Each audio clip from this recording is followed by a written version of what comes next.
have a man who's come to visit us. He's written a book that's called American Guru, and this is the story of EnlightenNext, the organization that lives at Fox Hollow on the Lee Lenox line in right up there on Summer Street. You've seen it yourselves, and this 220-acre property is now a center for enlightenment, and our guest today spent, I believe, 13 years with that organization, and he's here to tell his story. So let's welcome William Yenner. Hello, William. Hi, Diedre. So good to see you. Thank you. Nice Please to come see sit. Oh, I lost my shoe. That's the way it goes, right? So, all right. So, Willium, I know when you arrived, and here's his book again, too, if you'd like to see it. First of all, you spent some time, I think you met the spiritual leader, Andrew Cohen, over in the Amherst area, correct? Yes, I did. I first met Andrew Cohen in 1989 when he came to the United States and began teaching following 2 years of teaching in Europe. He began his teaching after meeting an Indian sage in India 2 years prior to that, and his teacher told him, you are enlightened, take this revolution and take it to the West and spread it among the young. And his teacher more or less sanctioned him after only 2 weeks of contact and sent Andrew Cohen to spread that teaching in the rest of the world.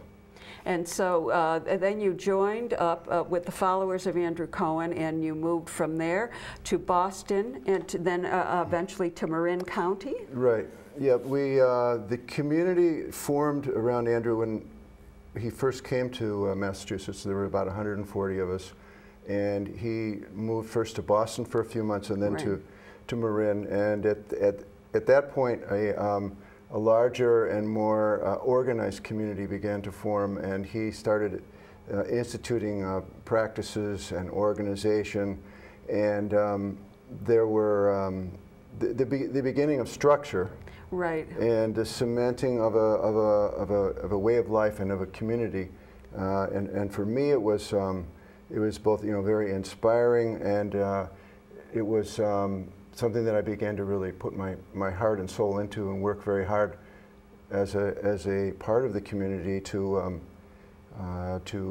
enable the programs of the community and to help support the work that Andrew was doing. Sometimes traveling other places. Yes, that's right. Traveling to Boulder, Seattle, New York, and then eventually overseas to set up seminars and retreats for him overseas. And over time, I became more or less a leader in setting up these programs. And that was part of an important part of your work. But as you lived at Fox Hollow with Andrew, as time went on, things began to change, and I wondered if you could describe that. Well, first I'll get you to Fox Hollow. Okay. Yeah. Yeah. By the mid-90s, Andrew Cohen felt that Marin County wasn't really suitable anymore for his teaching work. And he asked me and another fellow to go look for an ashram property. And we looked first in the Seattle area, and then we came to the East Coast, and eventually located in Berkshire County, and found the Fox Hollow property, which was being sold by Kripalu at the time. And I helped arrange the purchase of the property, and that was in 1996. And then the community, the following spring, began moving to the property, and it became the home and the headquarters for EnlightenNext at that point. And it was Stonehouse Properties that did the transaction? They were the broker that handled the transaction, that's right. Right, and also there was a little story to tell about the lawyer from Lenox, Phil Heller, advising Andrew at that point in time. Yes, right. That was an interesting story. I mean, shortly after we arrived, Phil Heller was the attorney for EnlightenNext, and in one meeting with him and Andrew Cohen and myself, he described what had happened with the story of the Bible Speaks organization a few years previously that had been in Lenox, and it was a religious organization that had pressured a woman to make a very large donation. Subsequently, she had left the group, and she sued the organization to get her money back, and the case went all the way up to the highest court in Massachusetts, which found in her favor and ordered the money to be returned. That bankrupted Bible Speaks, and they left town. So Right. he told that story to myself and Mr. Cohen as you could say, as a warning or as a, instructive, very Yes, instructive right, story. right, and right. I remember him saying, be careful.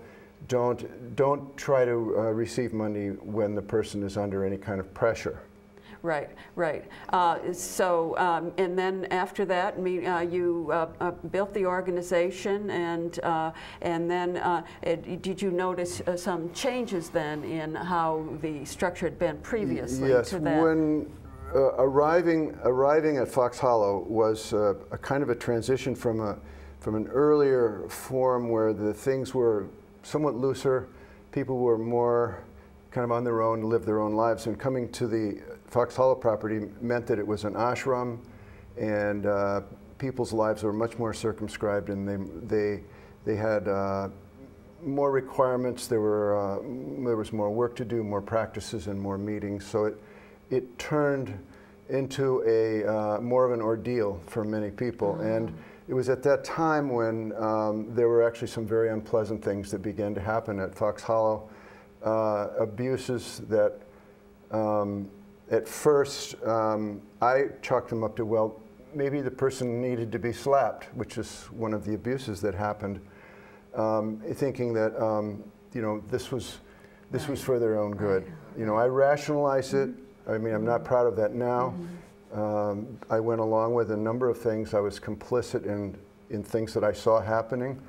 But over time, it grew. These kind of events grew to the point where many of us left, and there was many types of abusive situations and practices. There was a woman who had 4 buckets of paint thrown over her head at one point, and that happened in the basement of the Fox Hollow Manor House building. I was present when it was planned and when it took place, and unfortunately, I did not say anything about it at the time.